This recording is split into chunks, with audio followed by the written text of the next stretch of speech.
Saludos amigos, bienvenidos una vez más. En la próxima media hora les trataré 7 temas diferentes de interés nacional en solo media hora. Entre esos temas estaremos felicitando y hablando del generalato en las Fuerzas Armadas, de lo que Jochi Gómez prometió decir, de quién pagará la defensa de Maduro, de dónde quedó el caso del doctor Fadul, de minería contaminada con política, de una reunión para solucionar el caos vial, de otro reglamento para controlar a los mañosos y de varios temas más. Así que comencemos.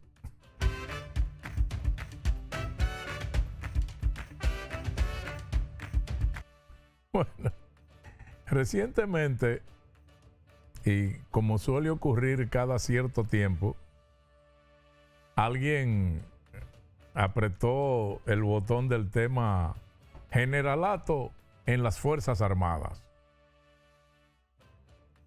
Y surgió el consabido cuestionamiento a algo que parece nadie le va a poner el cascabel al gato.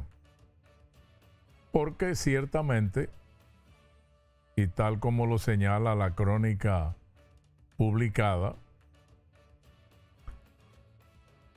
a más de una década de la promulgación de la Ley 139-13, la orgánica de las Fuerzas Armadas, el mandato legal que buscaba organizar, racionalizar la estructura militar, teniendo como objetivo principal reducir la cantidad de generales en las instituciones, continúa sin cumplirse.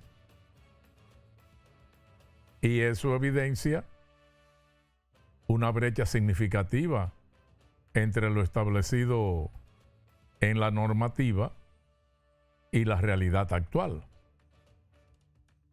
La legislación promulgada en septiembre de 2013 estableció un proceso de desmonte gradual del generalato que debía ejecutarse en un plazo de 6 años. Pero de eso nananina. Porque en la actualidad las Fuerzas Armadas cuentan con unos 103 oficiales generales activos, incluyendo mayores generales y vicealmirantes. Y eso representa 40 más del número permitido según los parámetros legales vigentes. Cuando se estaba estudiando la modificación o reforma de la Ley Orgánica de las Fuerzas Armadas en ese 2013, un grupo de técnicos, oficiales retirados, de muy alta preparación académica, de muy alta preparación aquí y en el extranjero, de manera desinteresada y sin cobrar un chele, sometieron un estudio actuarial, o sea, un análisis científico que se realizó utilizando modelos matemáticos y estadísticos para evaluar riesgos e incertidumbres, cuyo objetivo sería reducir el número de generales en las Fuerzas Armadas. De hecho, especificaba que así se iba a resolver gradualmente lo del número de generales en cuestión de 8 años, según el programa. Era para en 8 años resuelto. Pero el entonces secretario de Estado de las Fuerzas Armadas detuvo su aprobación. Yo no sé si era secretario o ministro, pero él detuvo su aprobación y la cambió por una fórmula que es la actual. Y que aún se desconocen los razonamientos que llevaron a que se aprobara eso de un general por cada 1,000 miembros. Lo que tampoco se ha cumplido, ¿eh? Y fue así como el artículo 262 de la ley 139.13 estableció que debe existir un general de brigada o almirante por cada 1,000 miembros activos en las 3 instituciones que conforman las Fuerzas Armadas: Ejército, Armada Dominicana y Fuerza Aérea. Bien, ¿verdad? Tomando en cuenta que el país dispone de 63,000 efectivos militares activos, la cantidad de generales debería rondar entonces los 63 oficiales, distribuidos proporcionalmente entre las distintas ramas. Sin embargo, la realidad es que actualmente el Ejército cuenta con 58 generales, la Fuerza Aérea con 26 y la Armada con 19, superando los límites que fueron establecidos en la ley, porque el Ejército debería tener 33 generales, la Fuerza Aérea debería tener 17 y la Armada 13. Pero hay más.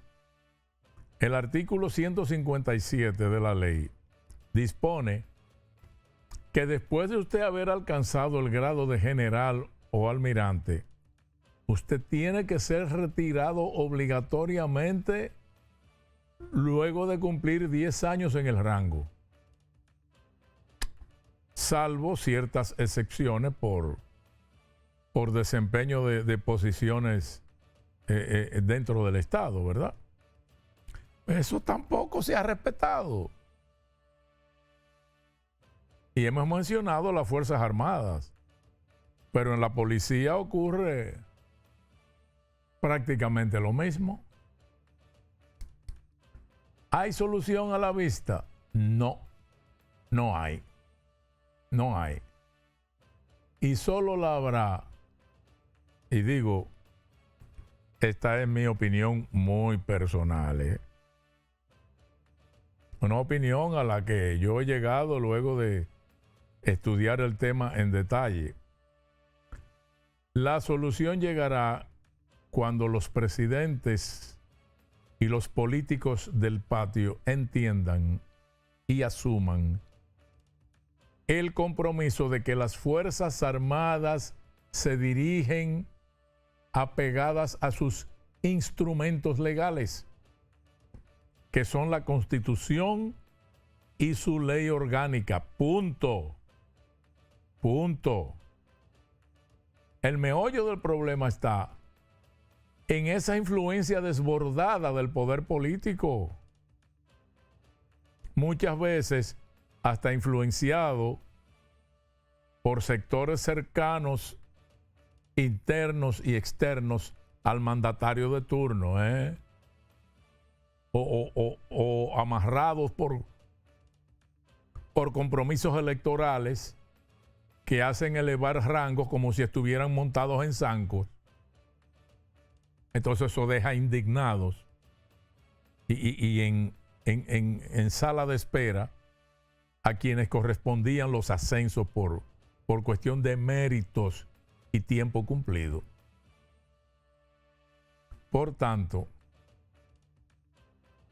mientras los políticos sigan influyendo en el accionar natural militar, señoras y señores, todo seguirá igual. En un momento comenzamos con las felicitaciones.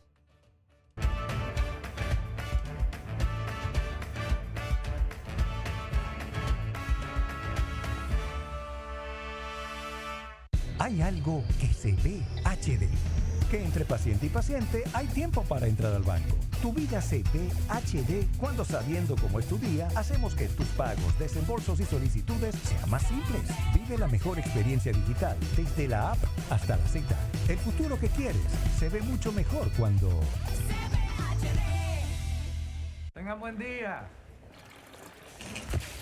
Ay, disculpa. Un nuevo Diego. diseño. Buen día, hermano. ¡Hey! ¡Buen día! Buen día, Que tenga buen día. no va buen día. Y este día Ay, no. Día difícil, ¿eh? y buen día. El día está bueno, va buen día.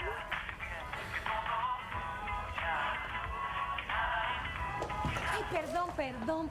No, no te preocupes, está bien. Amor, qué buen día tuve hoy. Tan bueno como el mío. Los buenos días los hacemos todos. Café Santo Domingo, 80 años haciendo los buenos días de los dominicanos. Buen día.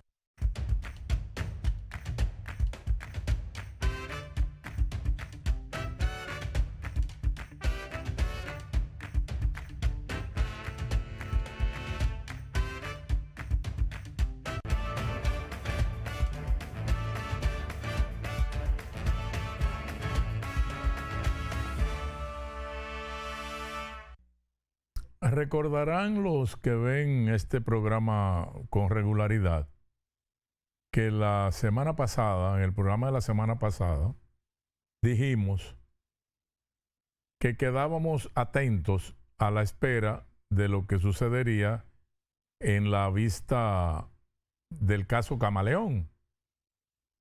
Después de lo que ocurrió el viernes anterior en la audiencia preliminar que se sigue a Hugo Veras y Jochi Gómez, entre otros, que están acusados de corrupción para darle a Transcore Latam el contrato del manejo de los semáforos de la capital. Porque se estaba esperando ansiosamente lo que ocurriría en la sesión del viernes antepasado, o sea, el viernes siguiente, ¿no? Porque después de la exposición del Ministerio Público, Jochi Gómez dijo que el viernes próximo es a él que le tocaba decir la verdad, caiga quien caiga, según su propia palabra, ¿no? Entonces todos estábamos a la expectativa, que es lo que viene, ¿no? Pues bueno, está bien. Ya sabemos que eso vino luego de que el Ministerio Público mostró unos chats entre Jochi y Hugo Veras, donde discutían fechas de adjudicación y otros detalles del contrato, mientras la licitación todavía estaba abierta. Además, revelaron varias irregularidades en la constitución de Transcore como empresa. Entonces, ¿qué fue lo que dijo Jochi? Caiga quien caiga. El viernes ese. Dijo que la víctima es él, porque él recibió un avance de 263 millones de pesos y terminó gastando más de 1.100 millones.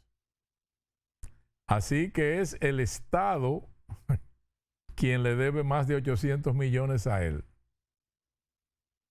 Además, que cuando se apagó el sistema de semáforos en agosto de 2024, no fue por sabotaje suyo, fue porque las autoridades intentaron coger el control del sistema sin saber cómo manejarlo. Bueno, luego de eso, bajó duro, metiendo en el medio a Eileen Beltrán, asistente personal del presidente y una de sus personas más cercanas. Porque según Jochi, ese señor es accionista de Transcore Latam. También mencionó a José Julio Chifino y Rogelio Oruña, preguntando por qué ninguno ha sido imputado. Bien, todo ha sido dicho, Y el 5 de junio es cuando el tribunal va a decidir si Hochi, Hugo Veras y los demás van a juicio de fondo, ¿no? El Ministerio Público dice que las pruebas son contundentes. Así que veremos a ver qué carta bajo la manga todavía le queda a Hochi, que debe tener varias.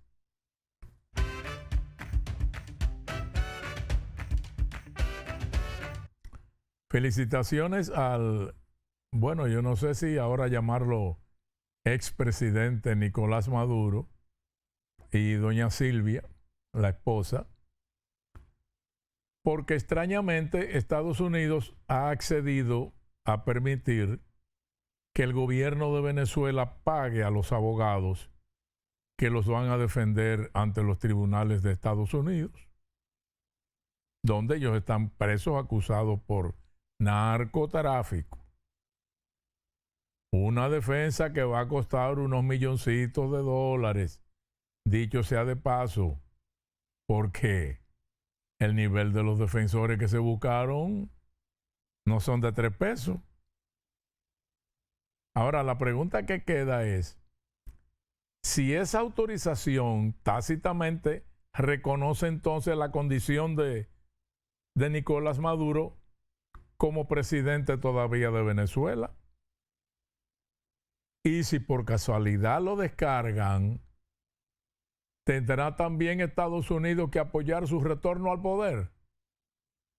Tomando en cuenta que fue suspendido en funciones presidenciales por una acusación que podría no tener sustento en tribunales. Digo, yo no creo que estoy hablando un disparate. Esta autorización, además, me parece un reconocimiento de Estados Unidos a que no es como se ha dicho, que Maduro tiene mucho dinero depositado en el extranjero, en varios lugares. Porque si lo hubieran podido probar, entonces hubiera tenido él con qué pagar los abogados que ahora va a pagar el pueblo venezolano, cosa que yo no acabo de entender. En conclusión, esto genera una gran confusión y yo suponía que doña Delcy debía estar muy seriamente preocupada por eso, pero ella lo que dice es que ella reconoce a Maduro y defiende a Maduro, pero no entiendo ese lío, de verdad.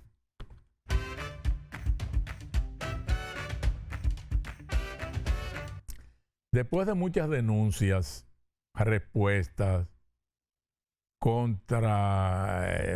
respuestas en contra, vueltas al globo, con el caso del doctor Fadul, bueno, todo parece haber concluido después que la DG MAPS no le prohibió seguir consultando. Le dijeron simplemente que pare de reempacar medicamentos, que cualquier donación la haga por las vías legales y que habrá una investigación administrativa que pondría sanciones que irían desde multas hasta, en casos muy graves, el cierre del consultorio o una suspensión de las habilitaciones para ejercer. Pero el doctor puede seguir viendo pacientes y hacer los ajustes con sus medicaciones. El debate sobre si el doctor ayuda o no ayuda a los niños con autismo, ese es un debate que va a continuar, pero a nivel de opinión pública. Pero el asunto del empaque de medicamentos, ese no fue el eje del conflicto. Y por eso entonces el asunto quedó donde está, con apenas una exhortación, una sugerencia al doctor a trabajar los casos de autismo junto a otros profesionales y a sacar una habilitación independiente a la de la clínica donde trabaja. Porque cuando los inspectores de DG MAPS fueron a inspeccionarlo, el doctor explicó que los productos que él les da a los niños, que es complejo B y aminoácidos, eran donados o comprados por él y él los daba gratis a sus pacientes. Más bien como parte del paquete, ¿no? Pero el problema para salud pública no es que los venda o no los venda, es otra cosa. Es que el doctor los sacaba de sus envases originales y los metía en sobres, qué sé yo, hipotecitos artesanales, sin número de lote, sin registro sanitario, sin fecha de vencimiento, como mucho un letrerito. Y la ley dice que ningún médico puede manipular o redistribuir medicamentos por fuera del sistema farmacéutico, y mucho menos sin una etiqueta autorizada que diga qué es lo que hay dentro, con su número de lote y fecha de vencimiento. Pero nada, el hombre sigue en sus consultas porque no se lo prohibieron. Y para bendición suya, la embajadora de los Estados Unidos en República Dominicana, doña Lía Campos, informó que sostuvo una reunión con él, con el doctor Fadul, en la que abordaron el uso de protocolos naturales para tratar a niños con autismo, en medio de la controversia local sobre este tipo de prácticas. Y usted sabe que en este país la visita de la máxima representante del gobierno norteamericano es lo más parecido a una bendición del obispo de Roma. ¿Sí o no?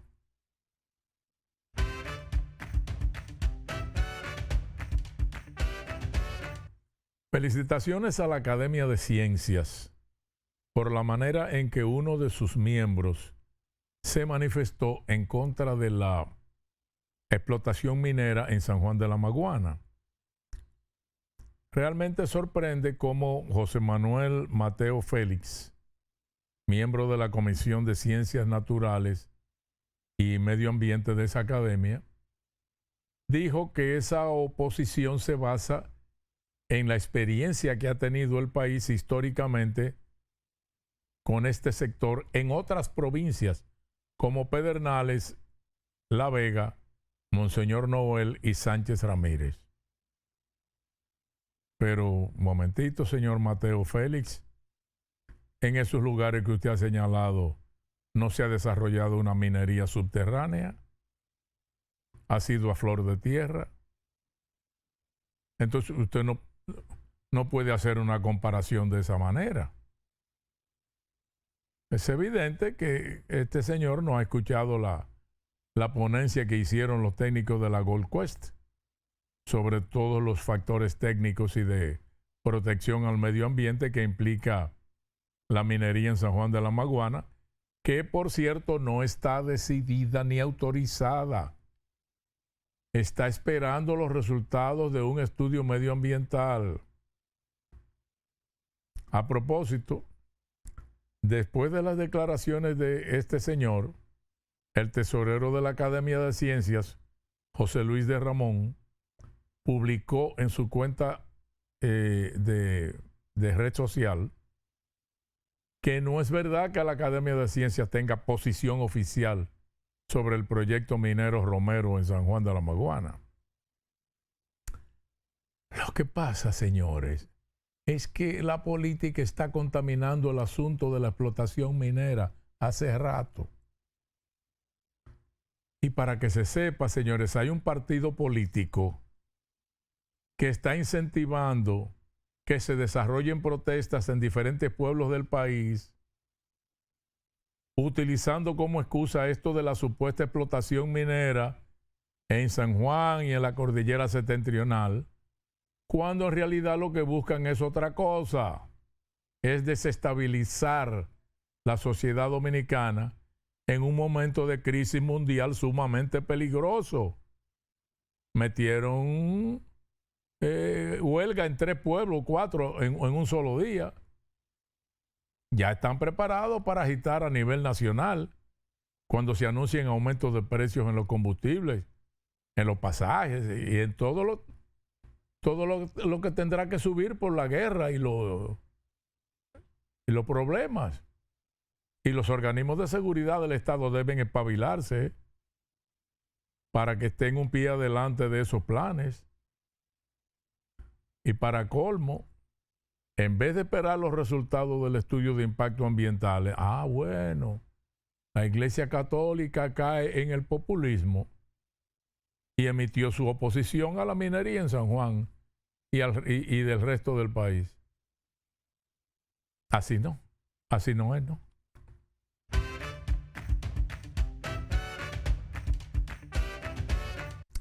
Las autoridades dominicanas no acaban de entender que la ciudadanía está harta de planes, de reuniones, de propuestas, de análisis, de diagnósticos y demás pendejadas relacionadas con la solución al desorden vial, que a pesar de todo eso no acaba de resolverse. El lunes pasado, presionado por el reclamo popular, una vez más, se reunió un equipo amplísimo, encabezado por la ministra de Interior y Policía, y la presencia del director del Intran, la DGC, jefe de la policía, del 911. Bueno, se dijo que aquello fue con el objetivo de activar un plan para poner freno al caos vial. Y la ministra, después de la reunión, publicó que los trabajos constaron en diagnóstico, levantamiento de brechas y una hoja de ruta con metas medibles. Qué lindo, ¿eh? Toda una belleza de texto que ojalá pase de texto. En fin, nada en concreto. ¿Usted sabe lo que yo hubiera esperado de esa reunión? Que saliera de allí para comenzar algo. Una disposición tajante de que a las motocicletas solo se le permitirá transitar por los carriles que fueron diseñados para las bicicletas. Y donde no existan esos carriles, hacerlos de inmediato, especialmente en las avenidas de mayor tránsito. Y que al motor que se salga de ese espacio, de ese trillo, sea inmediatamente incautado con multa de 2,000 pesos para recuperarlo. Eso sí es una idea, un planteamiento de solución, algo. Bueno, pero ¿qué va? Lo que salió fue que van a realizar un diagnóstico, levantamiento de qué sé yo, de brechas y una hoja de ruta con metas medibles. Anda pa'l carajo. En un momento volvemos, no se vayan.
Y finalmente por hoy, felicitaciones a todos los que tienen que ver con cuestiones del gobierno, ya sea asalariados o suministradores de algo, porque por ahí viene el reglamento que define el procedimiento para castigar a funcionarios, instituciones públicas y proveedores del Estado que hagan marrullas de acuerdo a la nueva Ley de Contrataciones Públicas. Es el segundo de 6 reglamentos especiales que piensan publicar y va a entrar en función dentro de 30 días. En el reglamento elaborado por la Dirección de Contrataciones Públicas se fijan inhabilitaciones de 1 a 5 años y de 5 a 10 años de acuerdo a lo grave de la falta. Se va a tomar en cuenta si hubo intención, si la persona se ganó unos billetes y cuánto afectó a los servicios públicos. Los que confiesen y prometan compensar el daño tendrán un proceso más simple. Otra cosa es que si un miembro de un consorcio es inhabilitado, con él caerá todo el consorcio. Y si crean una empresa nueva para evadir la sanción a otra, les podrán aplicar las sanciones a la nueva empresa también. Bueno, mire, la verdad es que leyes y reglamentos no nos faltan. Aquí estamos preñados de eso. Y el problema es que muchas de ellas son decorativas y siempre aparecen unos leones que saben metérsele por debajo y salir airosos, y gracias a que saben manejar complicidades y salir con los bolsillos bien abultados para poder salpicar donde haya que mojar, para que las cosas se pongan a hibernar y duerman como los osos por meses y meses. Y no hablemos de casos, porque podríamos señalar un paquetón de ellos. Señores, muchas gracias y hasta la próxima.